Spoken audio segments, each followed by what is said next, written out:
Sayaka Miyata. Now, this girl was a blast to watch, always, especially because she always got trolled by Kaminashi. It was either between her or Aoba. I like them both.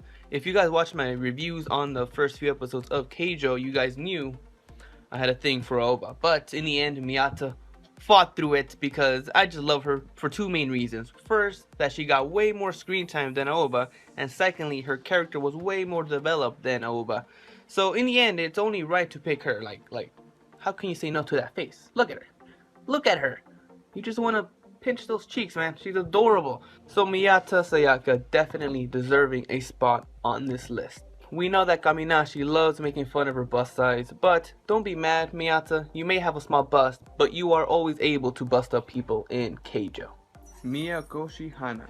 Yes, she is our number 9 best girl of 2016. Now, Working has always had funny characters, very charming characters, but for this spin-off of Hana, she's not weird, but Hana is not weird enough to feel like they're trying too hard with their character. She's perfect. She's in the middle. She's in the neutral zone of weird. And she works in a restaurant and she can't cook. Of course! And not only is she not able to cook, she is ambitious. Her ambition is so strong, she decides to go out with Higashida just so she could strengthen her cooking skill. Her cooking could probably kill the whole population, so thank God she's not real, or we would all die. But as a 2D woman, you got my thumbs up, Hana. Mume, who I know I'm gonna get a lot of hate for this. Look, this show is very, let's just say it's popular. It's very popular, and just like Sword Art Online, it's getting a lot of fucking hate. In my opinion, man, I really enjoyed the series. It was a very fun watch. And Mume, even though she's not the smartest character out there, she is definitely one of the most flashiest women of 2016. Her fight scenes in Kabaneri have got to be one of the most well-animated scenes this year. It was awesome to watch, man. When she was fighting against that whole fucking zombie horde of Kabaneri, man, that shit was fucking beautiful. The OST put together with that scene was magnificent. This girl has her problems, and believe me, she does. Not everyone's fan favorite, but you cannot deny the fact that she could fucking fight and she sells every fucking scene she's in. You don't like it, but I do. Fuck it, it's my list.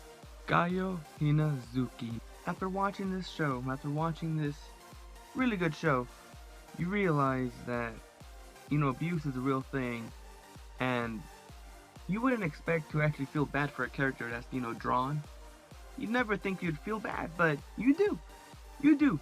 This show does a very good presentation of how abuse can be found pretty much anywhere. This girl goes through so much, and I don't want to really spoil anything about this series, so if you haven't checked it out, go check it out. It's one of the most popular, and in my opinion, one of the better shows of 2016, even though it had its flaws. Don't get me wrong, every show had its flaws. It was never explained how we went back in time, the antagonist was crap, and it was all fucking obvious. So yeah, it had its problems, but the good things outweigh the bad. And definitely Gaio Hinazuki was a good thing in this show. And all you really wanted in the show, man, is hopefully, because I'm not going to spoil it, you just want to see her live a happy life. Definitely one of the most memorable girls of 2016. This anime new game had probably the best cast of girls for this whole year. This show was probably Moe of the year in my opinion. So all these girls were fucking awesome to watch. But I had to choose, man. I believe this is definitely the best girl, and the best girl is Takimoto Hifumi. This fucking girl, man. Holy shit. I thought I knew what adorable was, and then I decided to Google the definition of adorable, and guess what happened? Hifumi pops out. Are you fucking serious? Holy shit. This girl, man. I know I just called Miyata adorable, but this is the true definition of cuteness, of kawaii. She talks to this gerbil. This gerbil is, I guess, her best friend, and in every single scene she's in, man, she's always either nervous, she's blushing, because she has a thing for Ova. We know that. We know that's happening. It's so fucking obvious, and yet it never really progressed. But just seeing her antics, her expressions, her mannerisms, it definitely made every scene that she's in hilarious and kawaii. Serenuma Kai. This is the most perverted girl of 2016 by far. She gets that award easily. So a common trope in anime are harems. And usually in those harems, it usually involves a guy with a group of females. But with this case, it's a girl with a group of males. So you would assume that she would slowly start falling in love with each and every single one of these males until she finds the one that she truly wants to be together forever. That's what you'd expect, right? That's a normal girl's fantasy. But Kai, she's different. She doesn't really give a fuck about any of that. She'd rather have them fuck each other. I really didn't know what I was getting myself into, but I'm glad I stuck with this anime. It's definitely one of the funniest series of this season, and a lot of that has to go to Kai. Great character, love her design, love her attitude, and I love the fact that she's so oblivious to the love. Chizuru. This might be solely for nostalgic reasons, but one of the first romance comedy animes I've seen was Kimi no Toreke. When I first saw Chizuru, I instantly loved her character, man. She is so resemblant of Todoroki. They both had that funny quirk. When people saw them smile or do something kind, it always seemed like they were doing something shady or scary, causing everyone to usually freak out and run away. So it was actually pretty funny seeing both of them doing the same thing and failing completely. She's not one to really show emotion, so that's why when we do get a scene like that, it's actually much more impactful. Alright, I might be cheating here a little bit, just a little tiny bit. Ripple and Top Speed, man. This was my favorite duo of 2016. Their chemistry was awesome, and throughout the whole story, man, we see the relationship grow to someone that really didn't want to trust anybody in this death game, to someone that just wanted to survive for her own personal reasons. And it was just awesome how those two different characters were able to form a bond strong enough to keep these two together throughout the whole journey. Top Speed even went through some of the same things that Ripple's currently going through, so in a way one needed the other. It was also funny seeing how Top Speed's very cheerful and optimistic attitude kind of always conflicted with Ripple's negativity. Can't really see too much without spoiling anything, so let's keep it at that. Magical Girl Raisin Project is one worth watching, especially for these two characters. Aqua. What can I say about this brilliant woman? She is definitely the smartest, has the most integrity, the most honest woman on this list.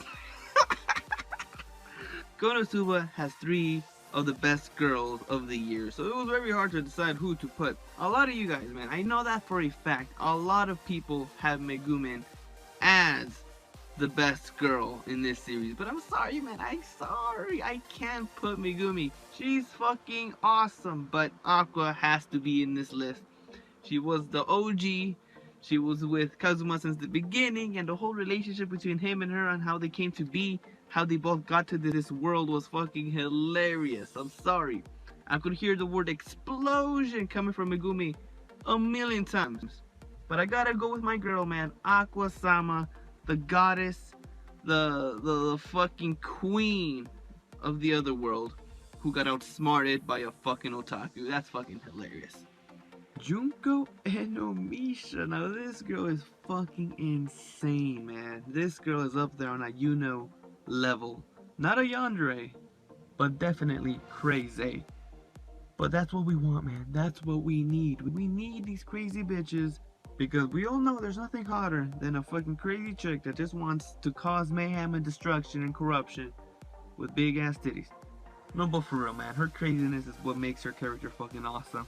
She's definitely a very good antagonist, causing problems for everybody for 2 fucking arcs. And she is the main reason why the whole world fucking changed. Now, she is the one that caused the worst thing to happen in all mankind in human history.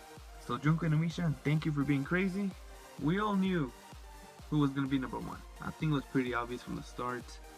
If you can't put her at number 1, I don't know what you're doing. I do not know what you're fucking doing.